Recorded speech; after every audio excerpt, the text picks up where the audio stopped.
Si Saldico, pinakikisamahan ng lahat. Department head ka man, secretary ka man, congressman ka man, ginudyos ng lahat. Dahil alam nila ang papel ni Saldico.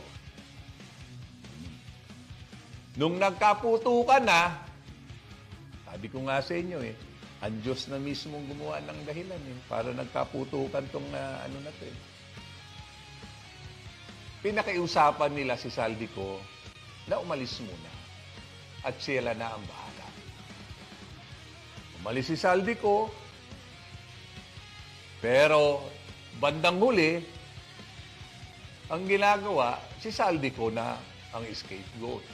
So, hindi na nakatiis si Saldico, naghayag na rin ito.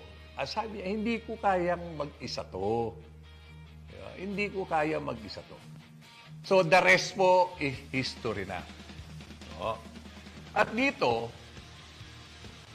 unang lumabas si Sergeant Gutesa. No? Si Sergeant Gutesa, no, may kaibigan, lumapit kay dating Congressman Mike Defensor, at si Mike kinausap, at naniwala naman siya, kinausap niya si Senador Marcoleta.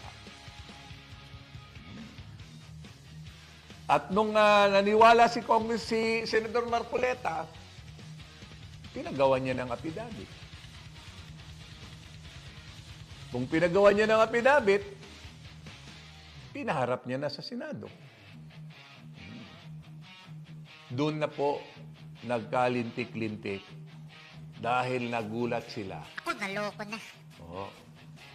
Na may lalabas pala na magbubunyag kung gaano katalamak ang nakawan ng administrasyon ito.